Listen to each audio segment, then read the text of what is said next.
literally, we can't look at our butts posing. So we don't know how much fat is actually on our ass. So no matter how much you still need somebody else You to need that look at objective. you to Yeah. say you're 3 weeks out or you're ahead of schedule, give you some feedback on how to exactly land that plane. Because bodybuilding peaking is like landing a plane on an aircraft carrier in the first Top Gun game, the Yeah. 1985 Nintendo game, where The you could hard do one. that. The You hard could do one. that for 6, 7 hours straight, Yeah. and you don't Yeah. fucking pass the first level.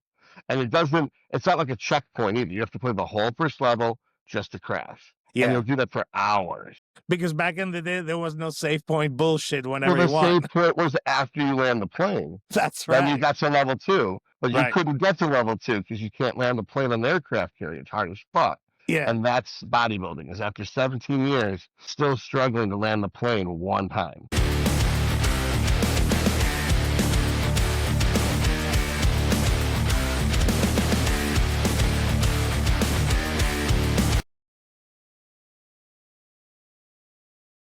Gotta do it. Hey, hello everyone. Welcome to the 21st. Can you believe we've done this 21 times, Todd? 21st episode of Geeked Jacked with my fellow co-conspirator, master of the universe, soon to be overlord of the planet, Dr. Todd Lee. And I'm, of course, Gonzo, your host, friendly neighborhood nerd, host of all things nerdy and fun. Todd, how have you been doing? It's been a while since we've been. Yep. Yeah, it's been a while. How many weeks has it been? It's been probably between one thing and the next, at least 3 or 4. It's been at least a month, it feels like, between our shows, finishing, wrapping up our shows, and then doing all the things we did afterwards, with organizing things, getting ready, big projects for the next year. I mean, it's December. It's that time to, start preparing our plans for world domination. So I'm still trying to figure out, next year, what shows to do. Will be for sure at the Arnold. So if anyone of our people that are watching, I'll be there. I think you'll be there too, right? Yeah, So I paid for tickets for the yeah, show, so I plan on being there. absolutely. So for sure, I'll be there with the wife is probably coming along and Chandler's coming along probably. So it'll be great. It'll be like it'll be an experience. So yeah, looking forward to that and seeing what that's like. All right, man. Todd, anything nerdy or interesting you run across? I got a couple like shows that I just stumbled across. I know the new Fallout is coming out in a week or so, I think. So that's gonna be awesome. That will be awesome. If it's anything like the last one, man, it's gonna be great. Been watching rewatch season 1. Yeah. You know what? I did the rewatch, and I'll do it again just because it's a good show. It's just a fun watch. Also another show I've been watching. I don't know if you do the Apple TV thing, but this show called Pluribus. It's it's the writer of Breaking Bad is the producer. Ooh, okay. And it is a mind fuck. It is a absolute total mind fuck. I'll give you the premise because in the first episode, the premise. It doesn't spoil anything. But the premise is we receive the signal from outer space. We figure out that it's a genetic code of some sort. Some scientists reproduce the genetic code in the lab, and it turns into this virus thing that is passable or for humans, and it makes everyone into a collective organism. We all share thoughts. Everybody is a collective so it's organism. like Invasion of the Body Snatchers with Donald Sutherland. Kind of remake. But here's the little twist. There are 12 people on the planet that for no reason that even the aliens know are immune to it, but the aliens are good. The aliens are all about we want to be happy. They can't kill. They can't harvest animals for food. They try to avoid. They try to be vegetarians. It's really, really odd. And the main character, of course, mistrusts them completely. And that's the premise of the show. As she starts kind of like figuring out this whole new world and how it works and all that. Really interesting. Really good. You'd probably like it. You'd I probably think I like it. would. I think I Yeah, would. absolutely. Yeah. So what else is going on in the world of Dr. Lee? You've been very busy, I've seen on social media all over the place. Which is funny because I don't know when any of those were recorded, but I haven't done shit. I've been all I've been doing is going to the gym and eating and sleeping and Hey, trying. that's nothing wrong with that. Let me tell you, it's one thing I've learned after my experience is that this rebound phase is very interesting. So seeing all the weights go up, your energy levels coming back up, your hormones stabilizing, your brain starting to work. All of these things are really, really interesting. 20 pounds more from stage, but feeling good, still vascular, still, looks good in the mirror. It's very interesting. It's definitely a different mindset. And I think we'll do some blood work in 3 more weeks. I think Paul wants me to be 6 to 8 weeks away from the show, before pulling blood work just to see where we are to have that baseline. Is that how you do it too? Kind of like that, or No, nah? I do 4 weeks. 4 weeks. Okay, so fairly quickly, fairly Well, quickly to establish. it's just about the half-life of the drug. It Oh, takes 4 okay, weeks for the drugs to clear from your system because it's a 4 half-lives for total elimination. And if the half-life 7 days, it takes 4 weeks. gotcha. I don't just pull a number out of a hat and say, we're Mhm. going to do this. I have a reason why I pick these numbers. I gotcha. So then you've done yours and everything good. You happy where you are? Yeah, pretty much. I mean, I did my recovery phase. I did my reverse diet phase. Now I'm in my off season and it's Nice, been pretty good. Like yesterday, I was 208, but I was as lean as I was when I was 194. So nice. I'm making good progress. And Okay. the weights, like I'm progressive resistance and I'm being very small with my incremental jumps. Hmm. And I'm having no problems because your your connective tissue doesn't repair, doesn't grow at the same rate as the muscles. So if For you're adding sure. 25 pounds every week to the bar, eventually you're just going to tear a muscle Yeah. because you're not ready for that weight. You can move it, but it'll tear you. So Right. I'm basically doing 5, 10, 20 pound increments right now depending on the range and increasing slowly because I'm putting back in older exercises I haven't had in for years, like Oh, bent row. nice. Yeah, Okay. so bent row went really well, and I started really, really mild, started at 135, adding like 5 or 10 pounds per week, and I handled 205 no problem. So I used to do 405 for 8 on bent row, Hmm. and so I don't think I'll ever get up to that much again, or maybe I will. I mean, it depends on the durability issue. Right. But, if that's how I built my back, it makes sense to, if I want my back to get as big as it was 10 years ago, do what I was doing 10 years ago. No, that makes sense. That makes absolute sense. And of course, muscle memory is a thing, right? So, Well, there's that. I don't really like that term because Mm, that could be a lot of different things. That mhm. once the cell loses all its contractile elements and it shrivels down to nothing, the nuclei are still there. So when you regrow that cell, it'll quickly regrow to its original size. It takes about 2 months. So if Gotcha. I do the correct progressive resistance with old exercises like bent rows or hip hinges, it should make my glutes, my lower back, my lats, maybe my hamstrings, the 2X fibers, the fibers that were dormant, regenerate to their full size within about 2 months.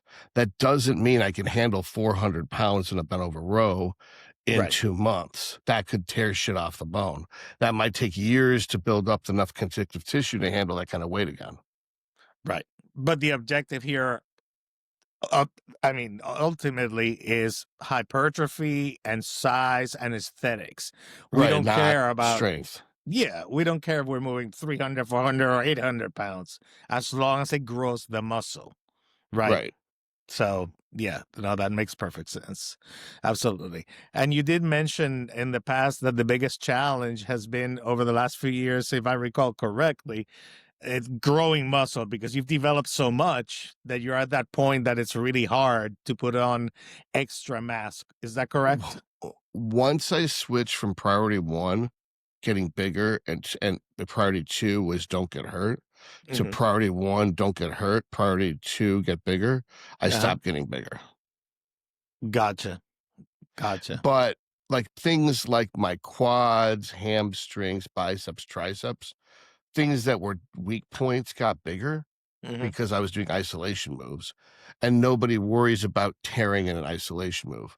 But the big heavy duty compound stuff like the 500-pound squats, the 500-pound RDLs, whatever 1,000-pound leg presses, the 400-pound bent rows, the 300 something pound incline bench, all that shit's gone all at once. You got to expect you're going to get smaller over 5 Right. years of not doing that.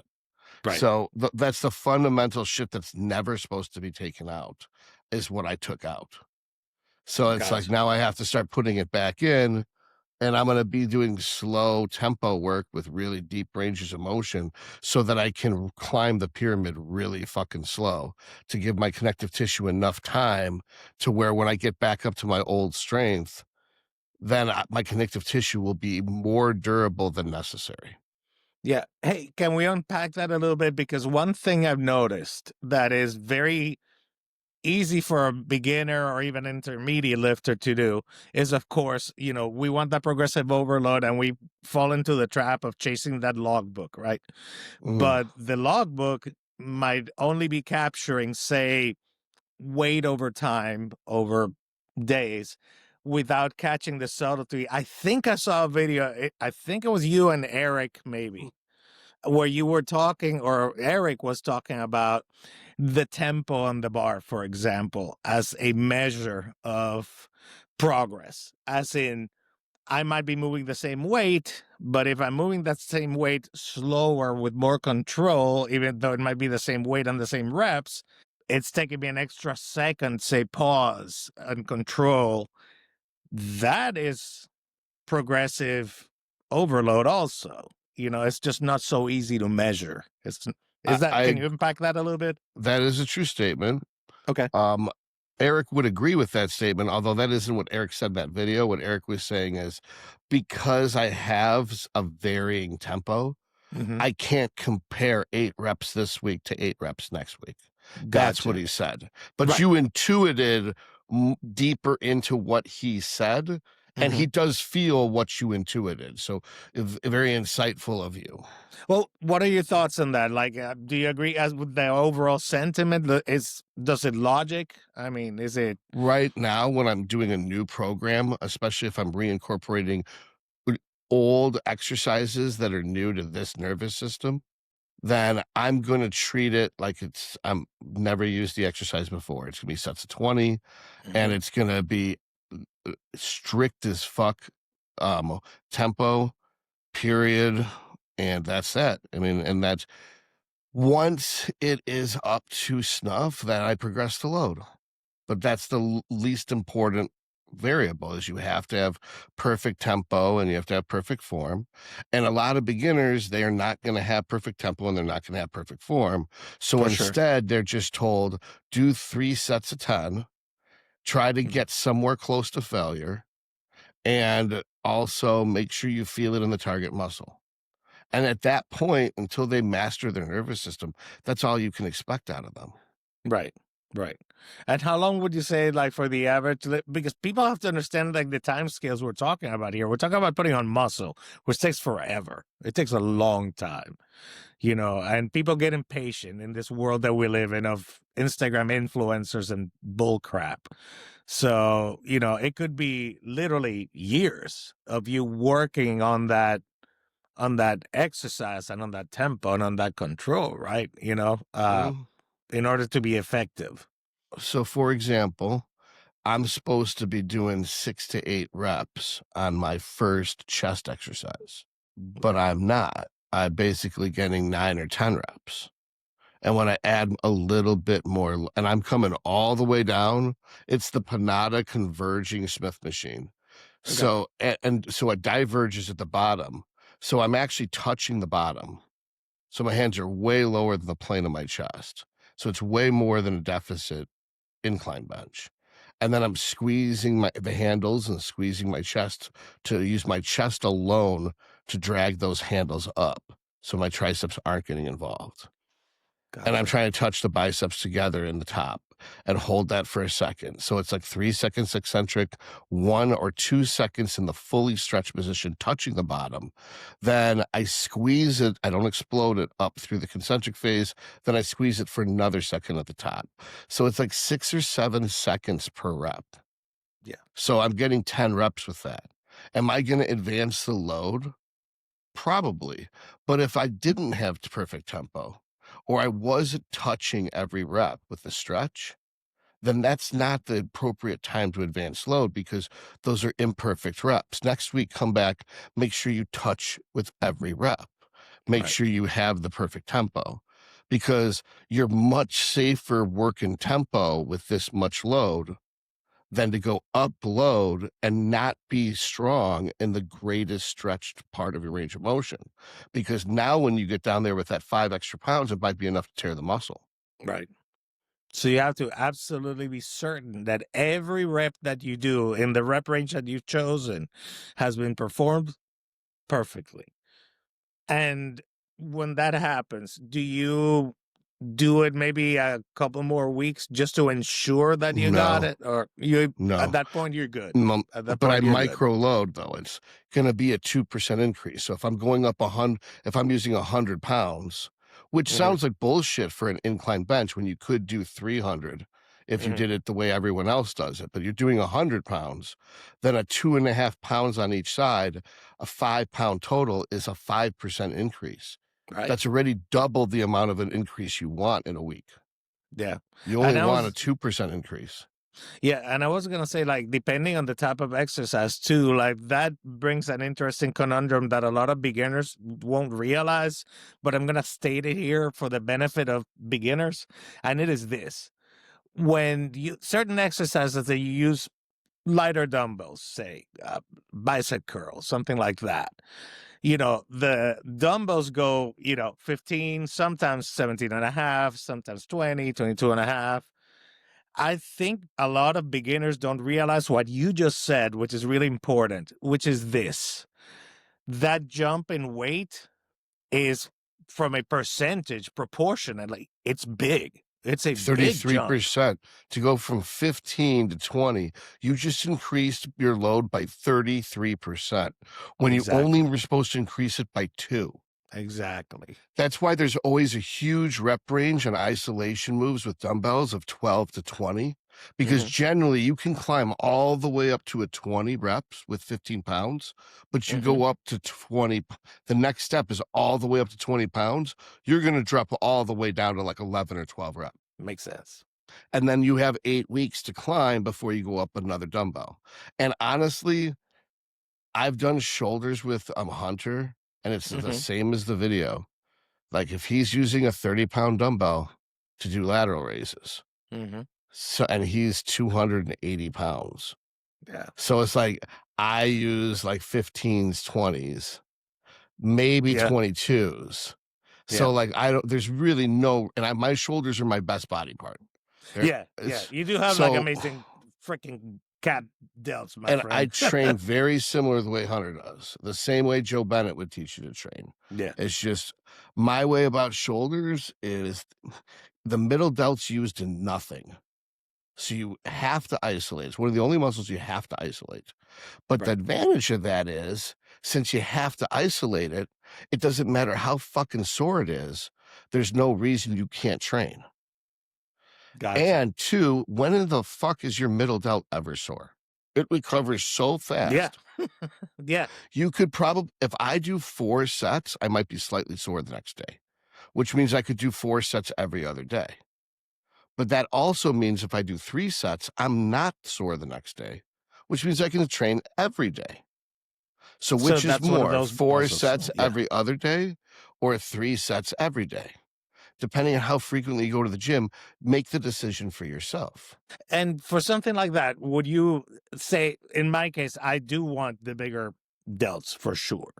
So knowing what I know, what you just told me about frequency of training and how quickly they recover and how hard it is to really isolate them, you have to like target them very directly. Would it make sense, say I'm doing high volume training is what I've been doing lately, you know, that 3 to 4 set style. So would it make sense, say, every day to start with that since it's a lagging body part and give it everything I got and then go into my normal work set? Does that make sense? Or does it make sense to do my normal workout and leave those, say, for the end since they're isolated and separate? Like, is there a difference? Do you like doing them or do you hate them? I love them. All right, then save them for the end because you'll still do them with enthusiasm. Okay. So because the intensity. Even though the theory is you put the priority first, when it comes to middle delts, since nothing affects them, if you have enough emotional energy to push yourself, yeah, there's no metabolic demand. It's tiny ass muscles like the size of 3 fingers. Right. It's like you don't need more than 3 carbs to get a pump in a fucking middle delt. So you basically just have to have the emotional energy to do it at the end of the workout. And then you get to leave the gym with a pump into the body part you're least secure about. Yeah. And that makes you feel more secure. So, and your post-workout protein shake or intra-workout carbs are going to go to that last thing you trained anyway. Gotcha. So, man, I'm loving this conversation, Todd. I think we're getting to like topics that a lot of people ignore that can give great returns if you're mindful of them, you know. Oh, did we lose you? I lost the camera for a second. There we go. Okay. Nope. I can. It just changed to a new track on my podcast thing for some reason, but it says it'll continue on a new track. So we're good. Yeah. Well, I guess it lost the mic. Oh, okay. Yeah. All right. But I can hear you for sure, and it's tracking. I can see the meter moving. It just sounds a little different. But no worries. Take your time. Again, this is live without a net, people, and we like it that way. Let's see. Yep. Let's see. I can hear you. It's okay. I can still hear you. It just sounds slightly differently. So, yeah. Let's see. We were talking about the fact that a lot of the information that we're getting into here is there we go. All right. All right. Like, okay. No, I can hear you better. Much better now. Okay, awesome. All right. So we were talking about like a lot of the nuances we're talking about here are things that I don't think a lot of people talk about. You know, people are so dogmatic and they have there's a lot of stuff that you've unpacked in the last few minutes that can definitely benefit, especially like newer people that may not be aware of this nuance. So let's continue if you will, since we're kind of like going down this track. We'll pick a different body part. Yeah, so let's pick selfishly. I'm gonna pick well, do you want a large, like say arms, or do you want a specific body part? Just pick a body part. Let's talk about arms. Arms right now seems to be, if I had to pick one part that I gotta work on, you know, it's definitely arms. It feels like my lats are coming in nicely. Arms, just so you know, what I've been doing is simply adding volume. They seem to respond well to volume, and they seem to recover well with volume. And I used to also, one thing I also learned after the contest is this. I have, and I think everyone has, an extra gear that they're not aware that they have when they think they're close to failure.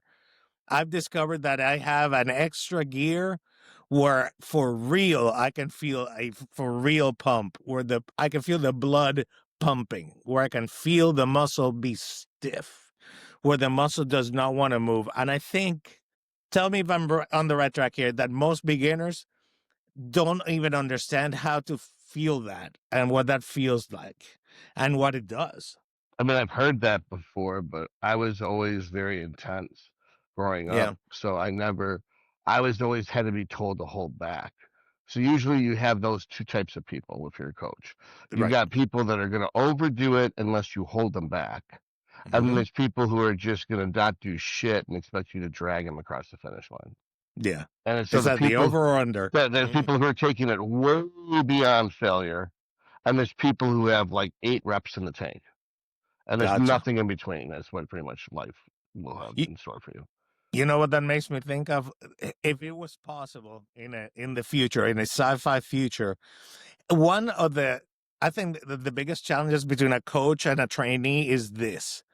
I can't put in your brain exactly what I'm feeling as a coach so that you could see it and tell me, yeah, you're doing it right, or no, you're holding back. Our experiences are subjective. And I hate that because it doesn't allow me to be precise. Do you see what I'm saying? Like, because you Yeah, can't I feel what I disagree feel. though. They Okay. teach you that in medicine. They Uh-huh. say you can't use objective measurements of pain to determine if the patient's in pain because different Uh-huh. have people thresholds of pain. So you have to treat everyone as if their N of complaints of one. pain are legitimate. And now we have an opiate epidemic. Oh. Because let me put it this way, if you're in pain, you Mhm. should have adrenaline symptoms. Okay. So I'm. If someone's really in pain, like I'm on a 10 out of 10 pain, doc, and they're Mhm. barely awake, Mhm. that they're full of shit. They're just after more opiates.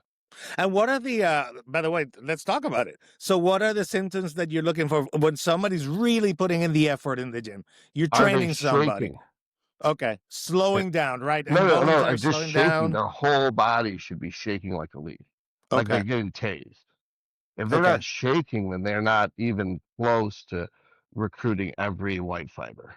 Yeah. So this is that gear I was telling you about, by the way, which makes me realize that I've been weight training on and off for 8 years, 7 as a natural, now, TRT plus, call it what you will. And that gear was missing. And nobody explained it in the way you just explained it to me, you know? The other thing is, if you're not bracing, if you got a loosey goose abdomen, Yeah. there's no way you're generating maximal force.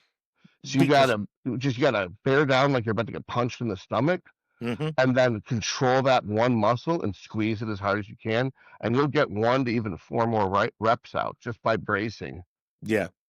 Yeah. And the other thing is, so I find another thing, if I focus on my breath control, that's another thing, to truly, get that exhale, that push, like really freaking, you know, punish the bar, I guess, if you want to call it that. And the squeeze, that's the other one, another cue that, it's so easy for me to forget that I have to very consciously like make sure that you're squeezing that bar, that you're really connecting with that, to ensure that everything is in place. Um, I don't know. There's just so many nuances that we're having a coach like you working with you. It's so invaluable. It's such a return on investment. Like people need to understand, like, can you do this by yourself? Sure, you can go move weights. You can go to join a gym and move weights for sure. But to really get what you can get out of it, a coach, at least for the first year, I'll argue the first few years, is invaluable. It's just an invaluable resource. And by the way, for the listeners, Todd's information is always, I always put it at the bottom here, and he does coaching. He can do your medical stuff as well as coaching. Highly recommend. Just Well, gonna give you the thank you. plug because you've helped my son and I immeasurably. And then, So, and it's funny thing is like I don't want people to think that I don't also have a coach. I've had several different coaches over the last 17, 18 years of competing.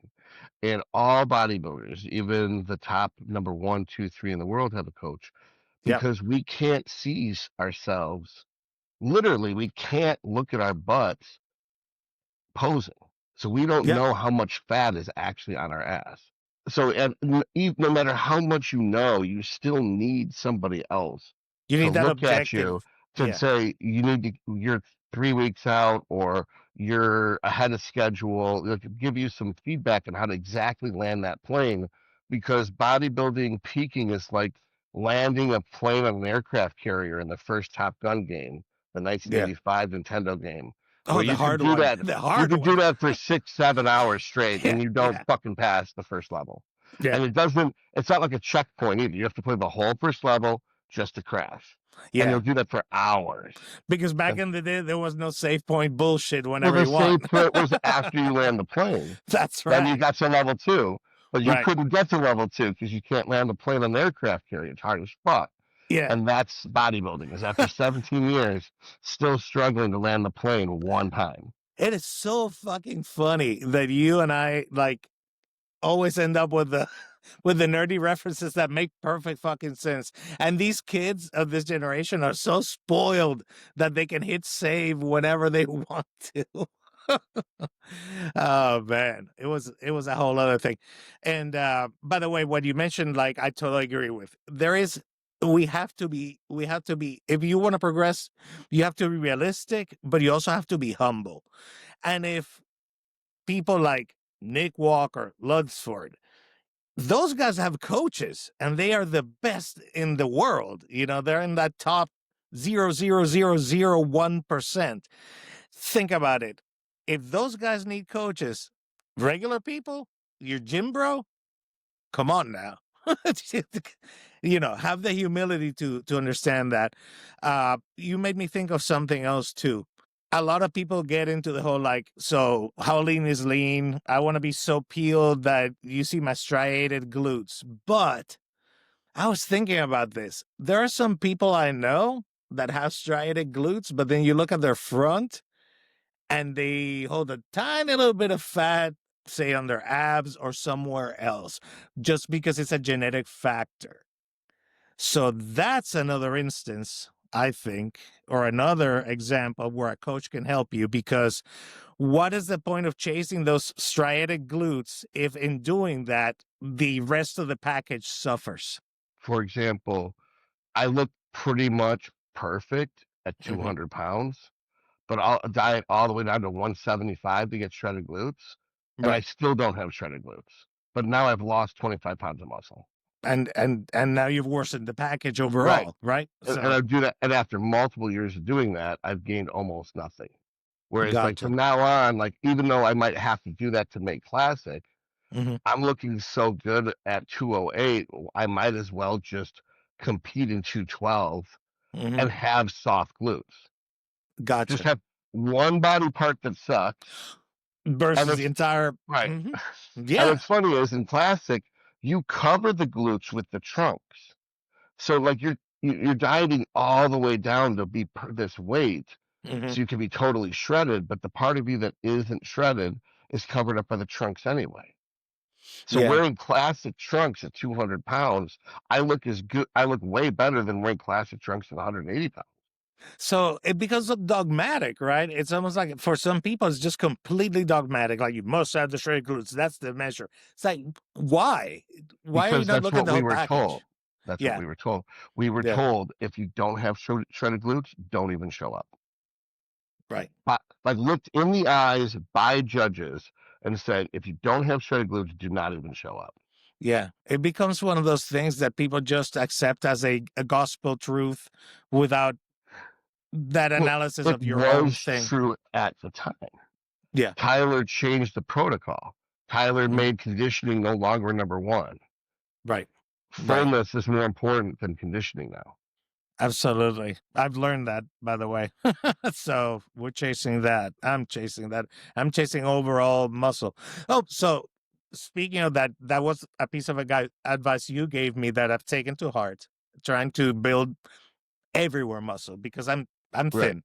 I'm a Well, thin because you guy. were I'm a little talking guy. about delts and arms, and I'm like, no, man, you got to put on muscle everywhere. I wasn't talking Right. about you. I was just saying pick a muscle. Yeah. and, Yes. and but and you didn't give me a muscle. You gave me like A group. arms. I gave you a Yeah. group. A whole group. All right. Let's pick a muscle. Pecs. Let's All work right. on pecs. That's the easiest one. All right. All you Okay. gotta do is every day do like 3 sets of stretch based cable crossovers with your back supported or a pec deck and do it at the end of the workout. That's Just it. 3 sets. That's the secret. That's So the let's secret see. sauce. If you're sore from Hmm. 3, then go back to 2. If you're Right. not sore from 3, go up to 4. Gotcha. And that's again, I love the simplicity and the elegance of that solution because it's applicable. Again, it's something that we can use. And because Something we it's can do. a single joint movement, we're just moving at the glenohumeral joint and we're stretching Hmm. under load. That's the point of this, is to stretch the pecs. So to 15 to 20 reps. So if you can get 20, then you can increase in load. If you can't get 15, it's too heavy. Make sure to use perfect tempo, like a 3-second eccentric, a Hmm. 2-second hold. Squeeze the pecs by bringing the elbows together, not the handles together. Bring the elbows together. Squeeze the pecs, Hmm. keeping your chest up and your shoulders back, and then hold that squeeze until it hurts for a second, and then release it, and that's 3-second eccentric. So each rep's going to take like 6 to 8 seconds. Right. So And if you're you controlling and this you're the whole time too. yeah, well, and you're Right? shooting for 12 to 20 reps. So Okay. imagine if you did 20 reps at 8 seconds, that's 160 seconds. That set's over 2 minutes long. Under load, under controlled Yeah. load. So if I Okay. do that with 90 pounds, I feel like my check blows the fuck up. If I do what everyone else, if I'm doing this Uh-huh. with 90 pounds, Right. Right. Where you're like, yeah. then And then versus someone doing this with 135, it's using up. no pecs, it's all biceps and anterior delts, Yeah. and momentum, and I'll have a pump that's like skin tearing pump in like one good set. And they won't have a pump after a 2 hour chest workout. This is all amazing fucking stuff. I'm so glad we're recording this, Todd. Let's see what else. So we've talked in the past about, for example, how in the world of bodybuilding, as a general rule, like deadlifting, pure deadlifting, pretty useless for us, for our Mm-hmm. purposes. We talked about trying to sculpt a statue with a shotgun rather than a scalpel. Mm-hmm. However, is there a case to be made, for example, in my case, where I need muscle everywhere?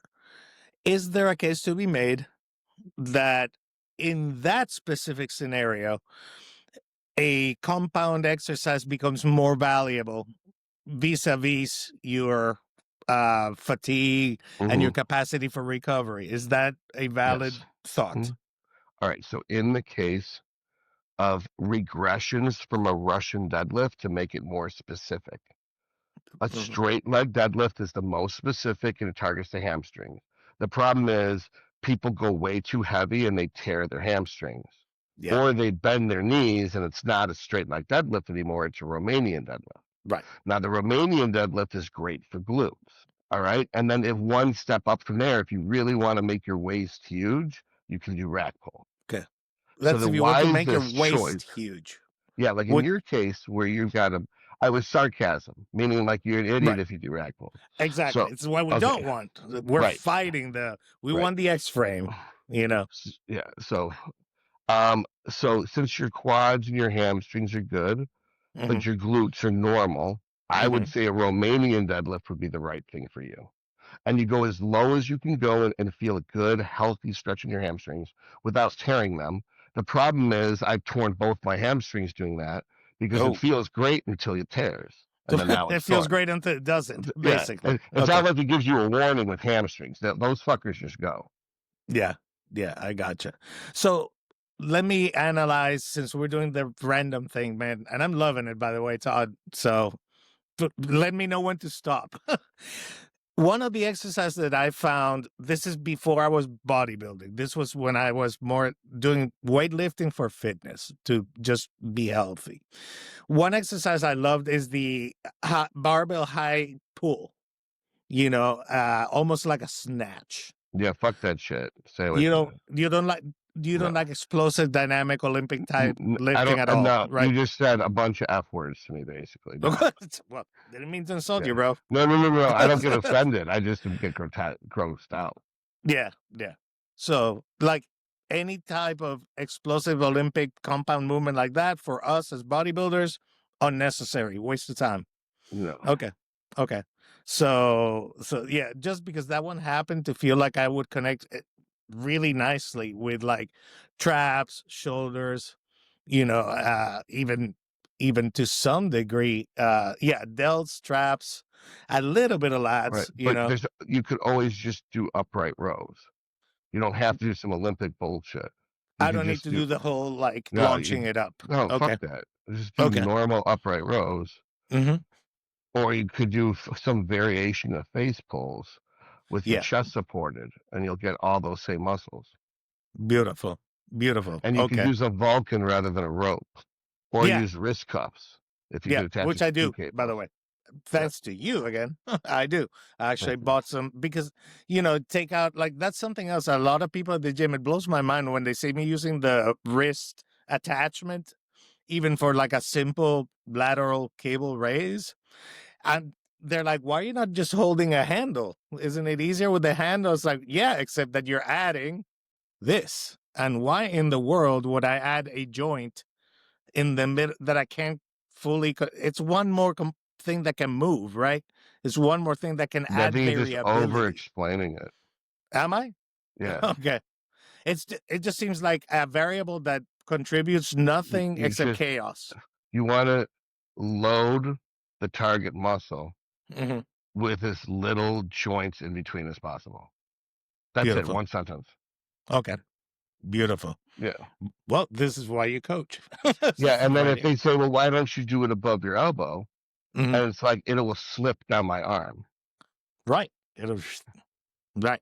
So there's there's an optimal, and then there's a practical reason we're not doing the optimal. We're doing a regression from the optimal because that's practically applicable. Absolutely true. So, by the way, you were mentioning, are you considering going to 212? Is that right for next year? I was merely just explaining logically that there's no point in going down. If there's no point to dieting off glutes that won't come off. Right.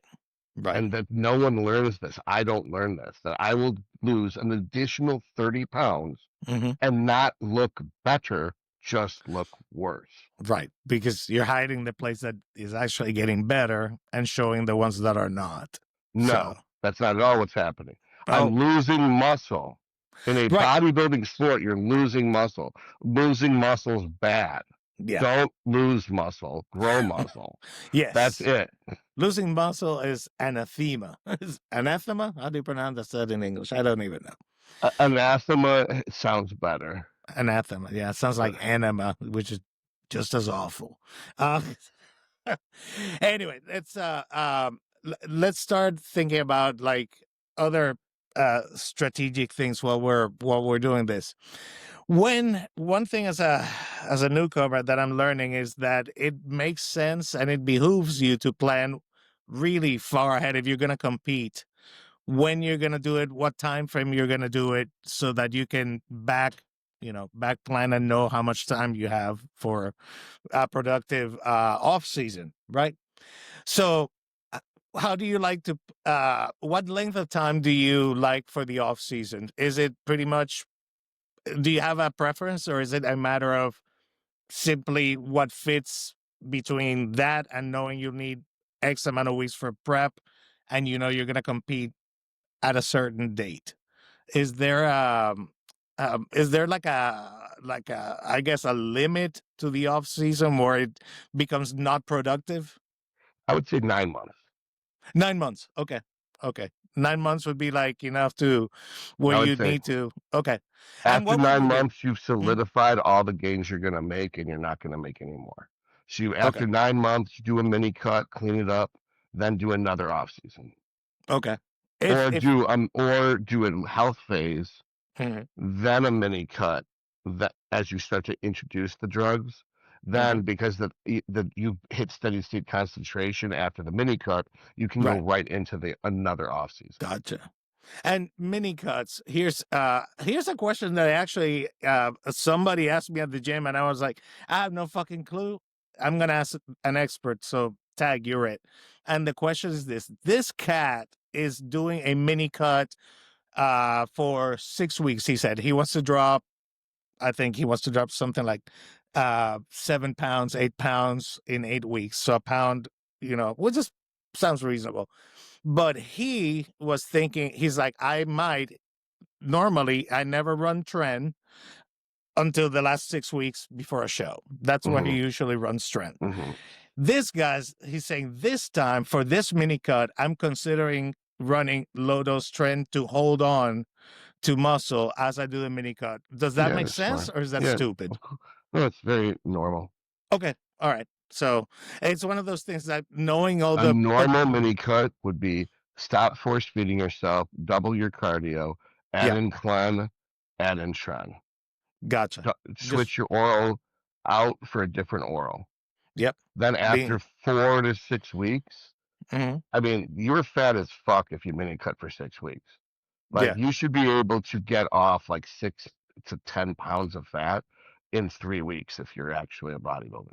If you're And aggressive and you know what you're doing and if doing it you the right things. if you're not doing stupid shit and you're doing it right, if you Hmm. did exactly what I just said and you didn't add your own twist to it Hmm. and you did it for 3 weeks, you'd probably be down 6 to 9 pounds already. And then Beautiful. you would just drop the clen, bring the cardio right back to where it was before. Hmm. So if you went from 15 to 30, you go back to 15, and and you take the trend out, and then that's it. Now you're back into your off season. You just Hmm. got rid of 6 or 9 pounds of fat, and your insulin sensitivity is rocking and rolling again. Yeah, and The your food look, doesn't change at all. yeah, and your look should reflect that. Your look should improve accordingly. But When I when mean, you're done. when I say your food should improve, change at all, I mean you should go back on the food you were at before the mini cut. But the mini cut was literally just pulling back on the food that was making you sick. Gotcha. You're not supposed to be hungry on a mini cut. You're just not force feeding yourself. Right. Right. Because and the other thing is like, and I if I recall correctly, you're a big advocate of not letting people get super fat because there's no No point fat, in that. no fat, No fat at all no fat, because the no more. fat, Mhm. none. Yeah, because the more fat you get, the more fucking work you have doing contest That's prep, and not you're the gonna lose reason. muscle, right? That's not the reason. When Okay, you gain the new fat cells, that's that means that right, for the rest of your life you have more mouths to feed leptin to. Your gotcha. appetite will perpetually grow forever. Every time you gain fat, you gain perpetual hunger. That's Okay. uncurable. Speaking of that, and I hope you don't mind my ADHD brain going all over the place. Speaking of that, retatrutide, GLP-1s during off season, yay or nay, and I'm why? not using it because I don't need to. Okay, My average blood glucose was like 95, 100 on 500 carbs without using Retta, without using insulin. So the nice. diabetes is gone. I'm healthy, so I'm not going to take a drug for a disease I don't have. Right, that's If not the gonna give you disease comes any. back, I'll start taking the drug again. Right. There is no, in other words, for you adding Retta, it gives you zero positive outcomes and potentially would give bad ones. So why do it? Yeah, it And would waste. cause it would slow down digestion time, Hmm. causing abdominal distension, which would make my waist bigger, which is Hmm. the very goal of my life right now is to make my waist smaller. Right. It because you don't have a big waist, brother. I've seen you. I have a big enough waist to where it is a problem. Gotcha. Where you want to correct that. And Okay. it's not about what anyone thinks or feels, it's about what the judges say. Yeah. And the And that judges was say the bigger feedback. lats, bigger arms, smaller waist, then that's the word of God as far as I'm concerned. And no other opinions matter, period. Yeah. I. By the way, frankly, I did the same. That's exactly what my judge said. It's like practice posing, fucking practice posing, and fill up all the loose skin you have from weight loss. get big, like you said. It's the same advice you gave me. That was exactly what the judge told me. Literally what the judge told me. Like, if you get those two things sorted, we can start talking about progressing, especially in masters 50 plus. He did say the legs were great. He's like, for an older guy, that is an ace in the hole you have that not a lot of people have at that age. So I'll keep that in mind too. Which, by the way, should I drop leg workout volume Fuck slightly? no. No. No, keep him. Keep No, it and because keep he's him. comparing you to 50-year-old guys doing men's physique, the legless division. Yeah. He's not comparing you to the open classic guys. Right. Yeah. So you don't ever not train a body part. That's what Gotcha. happened with my glutes, and that's why I lost my striations in my glutes, is because I stopped training them for 5 years. Right. And I stopped training my chest, so my arms would get bigger. My arms didn't get bigger, my chest got flat. Yeah. So just don't ever stop training. And when I say stop training, I mean I don't do a single set that even compound would include my glutes. Oh wow. With Okay. So chest, fully stopped. Yeah. only presses I did for 2 years were close grips. I refused to do any sets dedicated to chest or glutes. Yeah. Wouldn't even include sets that had glutes as a secondary muscle. Mm-hmm. So on a similar vein, completely backfired. Completely backfired. Yeah. Yeah. So knowing that just so you know, it's interesting how we end up in similar places. One of the things I've added to my routine, since I want to focus on everything, but especially arms. Arms are hard for me to connect, is what I've come to realize. So I'm finding the best exercises that allow me to connect the best to elicit the better response. And for example, I discovered a decline narrow grip barbell press hits my triceps and feels on my chest also. It's almost like a 2-in-1. It seems like, to me, at least for my physiology, until your elbows go to shit because you're gripping it so tight. Yeah, that's the only thing. So if you watch gripped the it elbow. a little bit wider, it would tear up your elbows slower. Okay.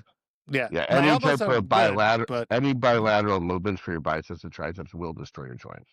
okay. All right. So Okay. my suggestion is just find one bicep exercise you get a pump from. Do that every other day for 4 sets. Find one tricep exercise you can get a pump from. Do that the other day for 4 sets. Got it. That's And it. that's it. That's it. And if you're not sore after 4 sets, then go 3 sets every day with the 2 different exercises. So you'll do 1 set of bicep and you'll do 3 sets of tricep, 3 sets of bicep, A and A, and then the next day B and B. And you just alternate that every day is 3 sets of each. Beautiful. And then if you can handle that, you go up to 4 sets every day. I am loving this advice for sure. So, so the progression then, as somebody who's newer to competing, is it worth it to compete more than once a year? Absolutely. Okay. You get the skill of competing. Right. That would be like saying you want to be in the NBA. Is it better to play basketball once a year or more than once a year? No, that's a good point. So if you want to do that, though, and following what we talked about, where, for example, our off season, we know should be no longer than 9 months, ever, under any circumstances. I'm not saying not ever under no circumstances. I'm saying that after 9 months, you're not going to grow new tissues. You might as well do a health phase or a mini cut and then resume the off season. Okay. All right. If that's the case. So, but just if you want, I wouldn't want someone to cut for more than 12 weeks straight without a diet break, because they're not going to keep losing fat after 12 weeks. Like, their body will adapt, correct? Like, well, the body's going to adapt, but it just won't happen. Right. It's not law of diminishing returns. It's law of jacking shit. I'd like that. The law of jacking shit. Quoted by Dr. Todd Lee. Like, I lost 30 pounds. I still had the exact same amount of fat on my ass the entire time. I lost 0 pounds of fat and lost 30 pounds of muscle because That's fucking crazy. Because it was 12 weeks. It was like 26 weeks of prep rather than 12 for 12. Right. Now, the follow-up question is, since we do want to do more than one contest if possible in order to practice the skill of competing, should we take an approach similar to what you did, where you found 3 events that were very close? That's the way to do it, Obviously, right? I did it the way I thought was right. I Right. didn't do it the wrong way. Right. Right. So, and now that you've passed it, you've validated your theory, right? That would be the best approach It's not my theory. They did it for 10 years. Every single pro did the European circuit, where they would do every weekend, they do a different show. Right. So how do guys train? Like when I think of that, and again, being relatively new and not knowing the nuances, for example, if somebody, a high level competitor, competes in the Olympia, say Mhm. November, and then they want to compete, say, in the Arnold, which is March. They would never do that. You would never do that. Okay. Because you've already qualified for the next year's Olympia. And that should be your target. Right. That should be your big target. That's a big game. Now, the only thing that's confusing this are 2 variables. If you didn't place in the top 5, but the Arnold's so far away, it would be a terrible choice for you to prep for that, because it's 4 months away. Right. And that's very competitive. If all you're trying to do is re-qualify for the Olympia, you should do something really small right after the Olympia in Europe or in Asia, where there's no fight. You just go in and take it. And take advantage of the condition you're already in. Right. And then that'll qualify for the following year, Mr. Olympia. Exactly. Now, no one would just go, the scenario you proposed is only financially motivated. Yeah. Only because Arnold's offering so much fucking money now that people might do it. Yeah. But it's not what's best for their bodybuilding career. It's just what's ready for their pocketbook right now. Right. You're prioritizing that potential financial windfall versus your career as a bodybuilder. That's the best way to play it is you compete for the Olympia year after year after year after year after year, right, until you finally win it. And then once you finally lose the Olympia title, that following year you step down and do the Arnold. Gotcha. And then you can, and then on your, basically as like a form of retirement, you do the Arnold and you collect that title too. Or you run the Arnold on your way up to the Olympia circuit. Yeah. But once you're in the Olympia, you're not going to use the Arnold just to get a requalify for the Olympia. Right. So it's just an extremely expensive purse. Yeah. It's you don't need that. So speaking of purses and prize money, I'm sure you've heard the whole thing. I think it was 2 months ago where what's the name of this number 2 guy in men's physique? Ali Bilal. I think that's the guy's name. Mentioned that he's not going to participate in the Arnold because the men's physique guys get paid a lot less than the other categories. I want to hear Dr. Todd Lee's unvarnished, God's honest truth, what your opinion is of that. Because I'm a capitalist, and I know that people are there to see the big guys. Even though I may compete in men's physique and I have my own interest in that, let's be honest. The big show is the open guys, right? It's the big dudes. That's where the money is, right? So having a purse that's way bigger makes far better sense than this idea of let's make the purses all the same, for, open, classic, and men's physique, which to me, men's physique, love it as I do, doesn't have the draw, in my opinion. I mean, how many men's physique guys can you name off the top of your head that are like top 5, maybe 6, 0. maybe 0? There you go. I've never given a fuck about men's physique. Yep. So that's your original question is, what do I think about this man? I don't give a fuck about this man. Okay. Well, and the argument, then you agree with me that the argument is if you bring in the crowd, the money will follow. Not the other way around. Honestly, I don't want them there. Oh, really? I should take them out? It's just because it slows the goddamn show down. Okay. I only want to see the divisions I want to see, which is classic, open, and maybe 212. And I don't want to have to sit through anything else. So I would pay extra if they got rid of those divisions. Okay. What about Not because I have something against women, not something because I have something against that guys was who my don't do follow-up. legs. Yeah, It's that just was I don't want to fucking waste my fucking time. yeah, It's already a 6 or 7 fucking hour show. I don't give a shit. gotcha. I Because I don't was even gonna want. ask you about And the women other too. thing Yeah. is, I don't want to see some fat dude in women's underwear spinning around to R&B in some unchoreographed baby hooey bullshit. Yeah. If you don't look good, don't do your fucking routine. This is me included, Right. right? Like Right. I don't like at all how I looked at Florida, but and so I wish I could erase this from history, but you know what? It's the way it went. So the point is if your posing routine sucks ass and you didn't choreograph it at all, you're just gonna wing it. Don't even go up there. Don't Yeah. waste my fucking time because the shows are too fucking long with the wheelchair this and the what do you call it, the acrobats and all the Yeah, yeah. There's bullshit. I all the don't other care yeah. that Yeah. Gotcha. Okay. Makes sense. Gotcha. Right. That's fair. I mean, that's fair. Another thing related to that, by the way, my daughter has been asking about maybe doing it once she wants to wait till she's a little older and she's already lifting, for health reasons, for fitness. So one thing I've noticed is like, why are there like 10 million? I must be missing something. I'm trying to learn about the women's side of it. Yes. Like, what are the differences? Okay. So it's a cash grab by the IFBB. Okay. All right. Yep. Yep. Yep. Absolutely.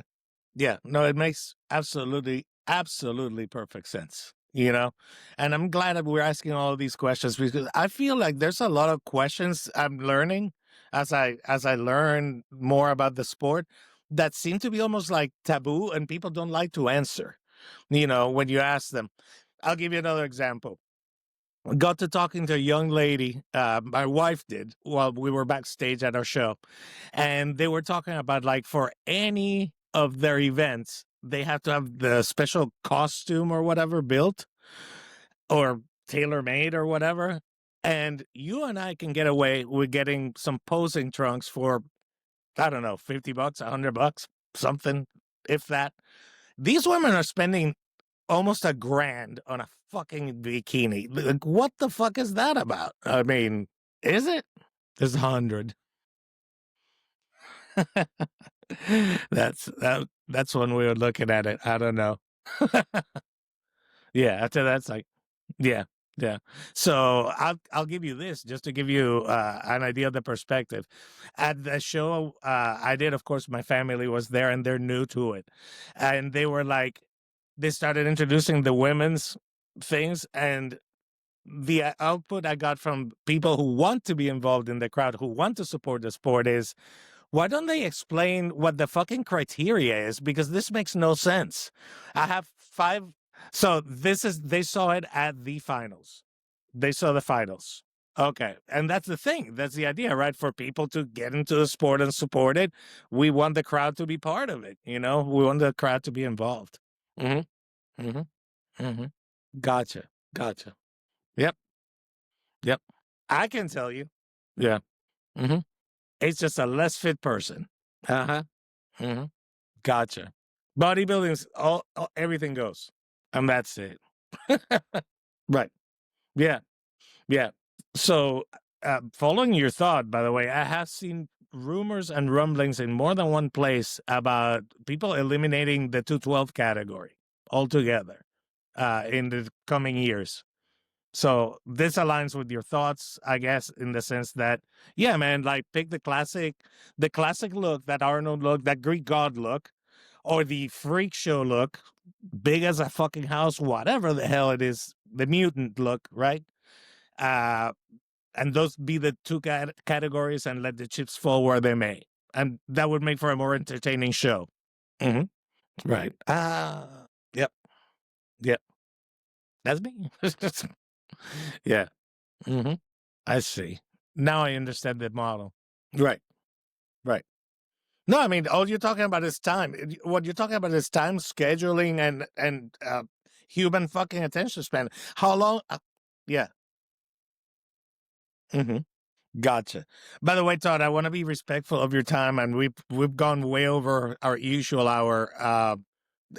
Are you good to go a couple more minutes, or okay? Because it is an interesting. I think we're hitting a lot of things that in this casual conversation between two friends. There's information here for everybody that they should be like aware of. So, yeah. No, I gotcha. Right. Right. It's like the Olympics. It's like the Olympics. Some people like to watch gymnastics, other people like to watch swimming, other people like to watch whatever the fuck. But they're separated. You're not forced to watch. I don't need to watch tennis to watch, I don't know, soccer or whatever. Right. Absolutely. Yeah. Yeah. Right. No, I gotcha. That's true. I did notice a little bit of that in the yeah. Yeah. Yeah. And the other thing is the makeup, the hair, and all that seems to be fairly. So, for example, here's a couple of things that'll make you. Uh, I asked my wife, who is very fit, has lost a ton of weight, great shape. Would you ever compete? And she's like, no, because I don't feel comfortable showing off my legs in the itty bitty, bikini or whatever. If you gave me a division that was more like a beach casual fitness, maybe I would. So, but what I've noticed with the women's groups is like you have to have long hair. It's like, and there are plenty of women with shorter hair that are attractive, but they're not masculine. So, I don't know. Yeah. Yeah. Okay. All right. That's fair. Yeah. Yeah. I mean, you see a Dana Lynn Bailey with her, kind of severe haircut. Yeah, because the woman is in incredible shape, and when she won was even more so, and yes, yes, yeah, this is true. This is very true. Yeah. Minions. hmm Oh, okay. Right. It definitely had its space. I gotcha. Right. Oh, right. It's very manly. Right. Right. I mean, let's face it, like Sir Mix-a-Lot says, man, itty bitty waist with a round thing in your face, bro. It's, you know, that's what we find attractive. We're biologically designed to look for that, right? You can't do it. Yeah. Yeah. This, yeah. I can't see the chest through the fucking belly, bro. you know? Yeah. Yeah. I'd be impressed. Yeah. Absolutely true. Yeah. Yeah. Which is unfortunate. Yeah. And that's the thing with the proportions, like it's so clear that you want that hourglass figure for women to project as women. Once unless you're doing the freak show thing, and that's what bodybuilding, that's women's bodybuilding, then you go there, if yes. hmm Yeah. Yeah. What's the point of that? You know? Good point. Yeah, like a mutant. Yeah, like an absolute mutant. Okay, no, this makes absolutely perfect fucking sense. So I guess we solved the issue for the IFBB, but they like money, so Mhm. Right. It's not gonna. Yeah, it's gonna evoke an emotional rather than logical response. So yeah, yeah, good point. hmm hmm Yeah. Well, here's a question. Men, of course, we have all the drugs to pick from as far as AASs. But yes, you, that's right. Like, I want more estrogen. It's a, well, yeah. Yeah, which makes them women. Right. So what would be your list, the short list for women's performance enhancing things? Anavar at a super light dose, because not even Anavar, not even VAR. Okay. Right. No, but then I misasked the question. The point being, there should be a very small, if any, list of what women should take because of this, because they are male hormones and they are going to virilize in one way or another a woman. They're going to turn them slowly or quickly into more masculine, which is what we don't want, right? Because We want women. If we want to see a big dude, we'll see a big dude. I got you. That is fair. That is, and that is a very valid final fucking word. So, so absolutely true. And again, guys, Todd's information is going to be at the bottom. If you're interested in diving deeper into it, contact him, get yourself a consultation. I remember I did. This was the start of this beautiful friendship. So, oh man. Any all right, man, I've kept you for a long time. Any final thoughts or anything you want to share with besides that? I mean, I know in the future my next event with the kids is going to be November-ish.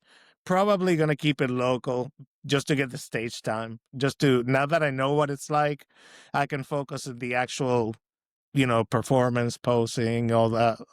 I know what it feels like, what's coming. In your case, what's your next competitive target? Are you going to compete again in November, or what are your thoughts? Okay, still out. And how productive? Yeah. hmm Right. What's on the calendar? Yeah. So, how do you? Once you decide that, by the way, are you a big believer in going to the place you're going to compete, say, a week ahead, especially if it's far away, to acclimate? Okay. So that's the thing. That's the thing. Because I thought of that. If yeah, even even if it's at the regional level or even at the amateur level like I am, I know that if I happen to choose something far away, knowing what I know now, I sure as shit I'm not gonna travel one day ahead and give myself a cortisol fucking spike, etc., and be stressed and be sleepless and eat shit for food because I'm in an airport and it might be hard to like get my food in, that kind of shit, you know? Right. So at least a week ahead, at least. Right. Yeah. Yeah. Yeah. Yeah, they are. hmm Yeah. By the way, for you, when you do the last high day before, if it's a competitive week, how long does it take you to drop the additional water? Okay. You should not hold any extra water. I gotcha. Gotcha. Okay. I'm not worried about me, bro. These are problems for like Gonzo in the future, where he's managed to put on an extra 20 pounds of lean muscle mass. you know, yeah, yeah, that's the other thing. Yeah, yeah, and that's true. I don't think people realize just how close we are to changing all the rules with new AI driven developments, studies. I mean, the sky's the limit. Have you heard Israel's podcast where he talks about the next 10 years, what he thinks might happen? I'll send it to you. I'll send it to you because it's worth checking out. I found it.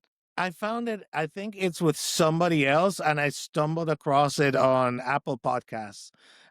So yeah, it was something like it was during a road trip, just randomly found it, and it was fascinating because he's talking about gene editing and uh a future in 10 or 15 years where you can literally like halt your aging or even regress it. Right. hmm It's a copy of you. Right. This is the transporter issue, that if you get destroyed and reassembled elsewhere, in my head, I died the moment I disappeared. And that's a copy of me functioning maybe on the other side. Do you see what I mean? Right. And then we get into the metaphysical. Is my consciousness my soul? hmm Uh-huh. hmm I mean, here we're diving deep into Blade Runner / Why Do Androids Dream of Electric Sheep territory of an artificial being. Can it have a soul? Is it alive? Does it acquire or develop a soul when we create a new organism? hmm hmm Yeah, true. And this is where it gets, and by the way, your answer surprised me because I thought that that you would have gone with what I feel, which is the moment that I think the consciousness, this me, Gonzo, is a result of all the experiences I've had and the biostructures in my brain and my body. In other words, I don't think that I'm separable from that.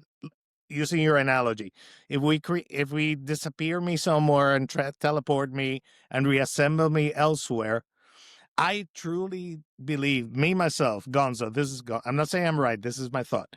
I die the second I disappear, and that other copy of me is a copy of me, but my soul is gone. I disappeared. Oh, okay. So because I always thought, yeah, yeah. Yeah, I mean, if it's a wormhole thing where there's part of me that still exists in some essence, sure, then reassemble me over there because my soul is there. Sure. Okay. Right. Which will tear you up, spaghettify you, and all that good stuff. Yeah. I mean, yeah. Yeah. And a matter to energy, I guess, and then energy to matter on the other end, right? Kind of like transformation there. Because that's the other thing. We know that matter and energy can't be destroyed. They can only shaped. That's the answer. That's the fucking answer. You just gave me the missing piece. Uh-huh. Mm-hmm. Uh-oh. Right. Uh-huh. Mm-hmm.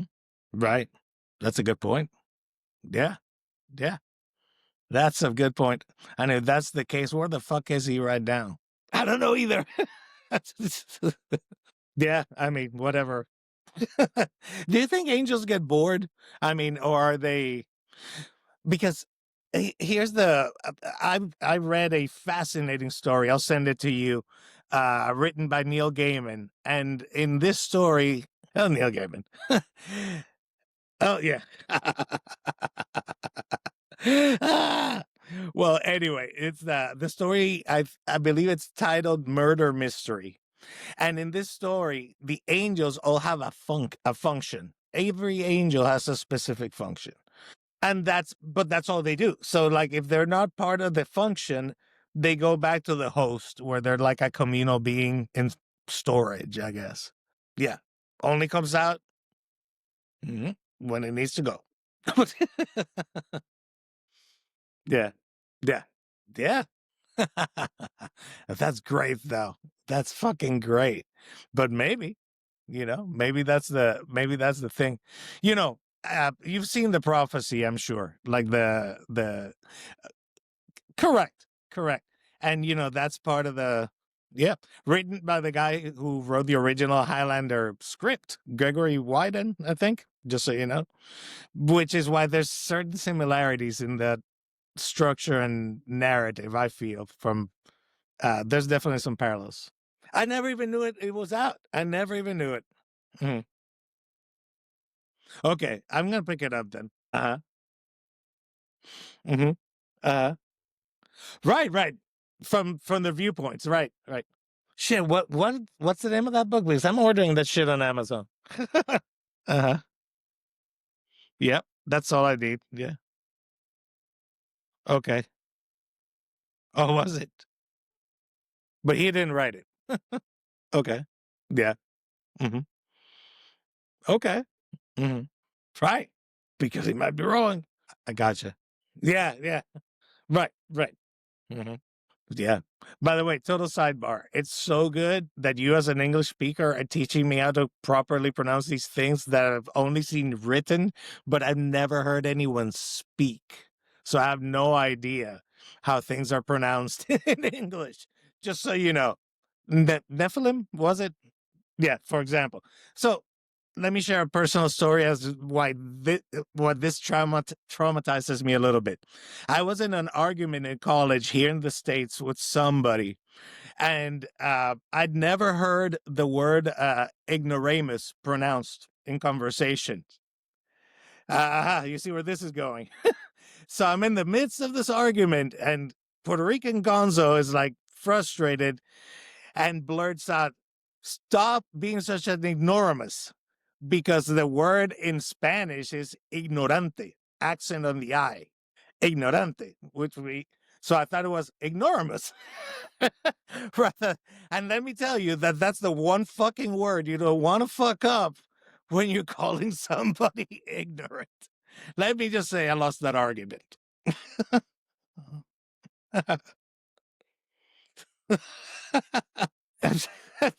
Maybe. Ignorosaurus. Maybe so, man. I don't know. But anyway, that was super crazy. Yeah, and ignoramus is perfect. That's a beautiful. I'd never heard that, but I'm gonna use that from now on. That's fucking great, man. So, let me ask you about this book about the Demon the Fallen. Is it a whole core game system in there? Okay, nice. Mhm. Right. Oh, okay, but inside an object. Mhm. Mhm. Okay, so they're not very powerful, so they go for the weaker. Okay. Mhm. Okay. Gotcha. Uh-huh. Got it. Got it. Mhm. Right. Mhm. Wow. So you realize what you described is like whoever designed these fucking games is a fucking genius because they were able to, in one fell swoop, advance the storyline, the global World of Darkness storyline, eliminate Wraith, which was depressing as fuck. And I'll bet not a lot of people played that game. So you get rid of that line. You give them the new one with the demon stuff. So now you have a brand new game and it all fits seamlessly, beautifully with the World of Darkness. Uh, uh oh, okay. Right. Yet. Yeah. Yeah. Yeah. Mhm. I will say this, and I feel like things have turned over the last couple of years with the change I feel in our society and how things are trending, that we might be in a place soon where you could do this game and not ruffle as many feathers as you would say 5 years ago, when people were far more politically correct or whatever. I think there's fatigue out there for sure of people trying to like be correct and affecting every facet of our lives, including silly stuff like a game we love to play, which is very silly that we have to worry about. Can I publish this because I might ruffle someone's, you know, or annoy somebody? Yeah, right. Hmm. That would be fun. Do you get retroactive? Yeah. Yeah. And just collect your money, man, and have control of the game. Yeah, for sure. For sure. Yeah. And what you can do with them, as a storytelling and entertaining device or entertainment device. Because ultimately, what I loved about that game, in whatever version, be it the live version, the tabletop version, ultimately, some of the best memories of my life were playing these games with my friends. Like, literally, you cannot put monetary value on those memories of all those nights, like, staying up till 4 in the fucking morning playing a game just to see how the fucking encounter, played out or whatever, which is a beautiful thing. Yeah, for sure. And by the way, remember me when you start doing your campaign that I know you've been working very hard on that. So, and yeah, yeah, yeah, yeah, for sure. For sure. Well, if somebody has the knowledge and the love of the game, because you need both of those things, you've got that. I know that. Like you're passionate about the game, so it'll be super fun. Once we get around to it, and just for the people again, for the nerds that have stayed on this podcast this long, you know, Todd's plan eventually is going to be maybe we could have sessions that people could see, people could comment, maybe. Yeah. Oh, yeah. Yeah. And to do it right. Hmm. Yeah. Yeah. By the way, where are those channels available? Because I don't have those and I would love to check them out. What does White Wolf have nowadays? Do they have any YouTube, anything? Yeah. Yeah. Okay. Okay. And never even. Oh, I see them. I see them now. Like LA by Night, Bloodlines. They have everything. They have all the things. Okay, super cool. Thanks for the reminder. It's what's the name of that dude? Lazar, Lazar. Mm-hmm. Mm-hmm. Got it. Beautiful. Now you gave me fun homework. I like it. Yeah, think so. Right. Right. Absolutely. Absolutely. No, that makes way too much sense. But this is cool because now I have it. So right. The boatman. So yeah. Which again makes sense. Gotcha. Man, so much material that they came up with and it's out there. Definitely I'm really looking forward to either playing it or developing it or helping you along with it, man. It'll be great. It'll be a good time for sure. So, oh yeah. Right, with their own I mean, there's enough material there for literally storytelling for centuries if we once once we become ageless, we know what we're going to be doing. Hmm. Yeah. Yeah, me either. Yeah. Right. Hmm. Yeah. I mean, it's an entire continent with billions and billions of people. Yeah. Yeah. Right. Right. So, right for them from their viewpoint. Sure.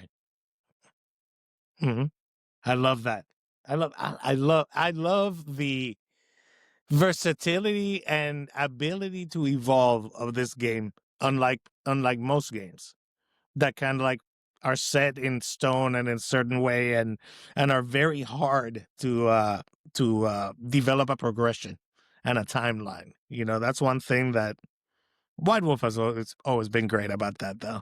You know, oh, well, not great, but mostly great.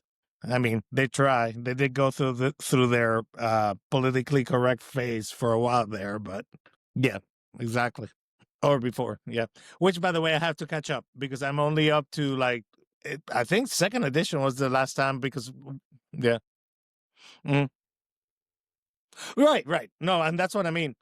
And that's what I mean because remember, my gaming group, once I moved out from New York, and moved to Alabama, I lost all touch. I haven't played a vampire or White Wolf related game since 2001.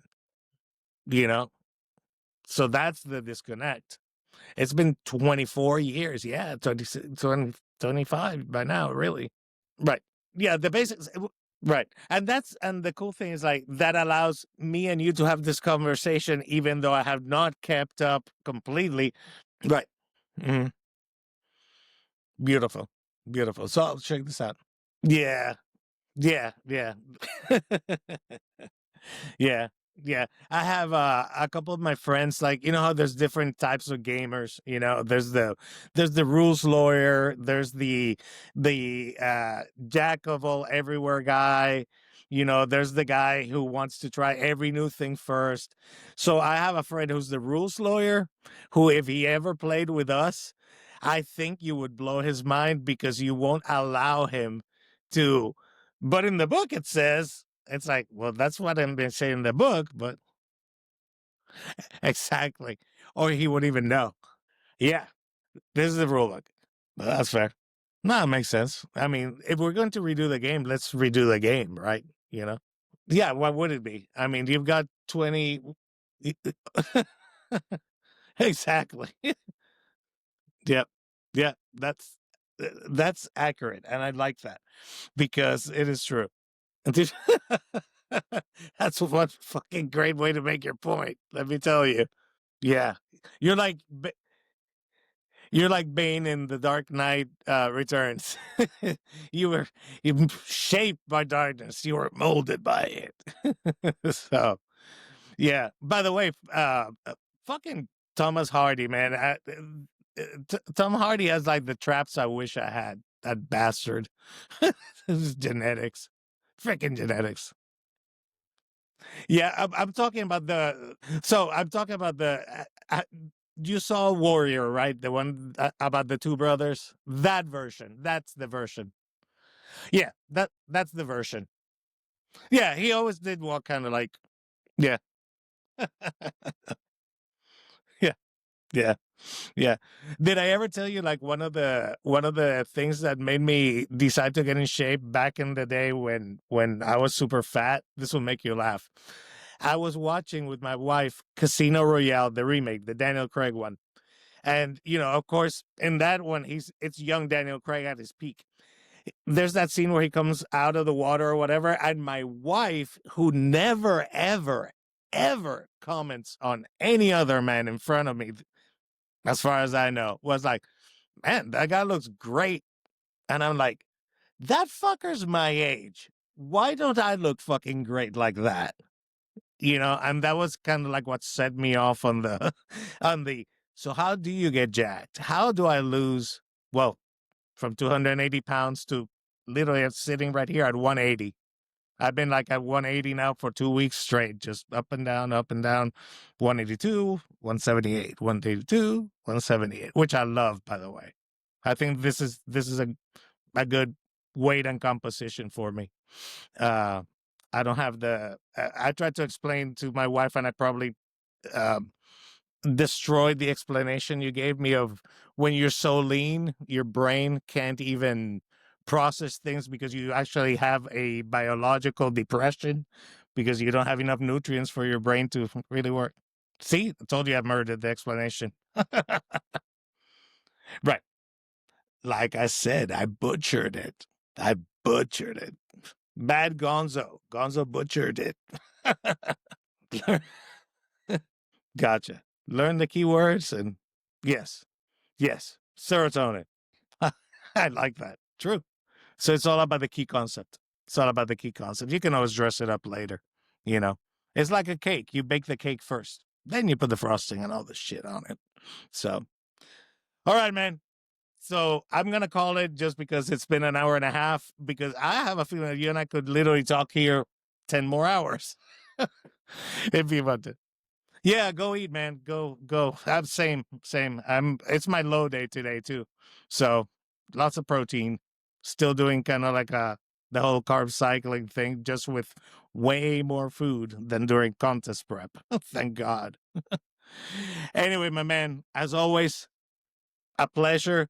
Guys, if you liked all the insanity we talked about, we will do it again. Click link, subscribe. Thank you, everyone, for being here. Todd, as always, a privilege and a pleasure having you. Let's do it again sometime. All right, man. Catch you later.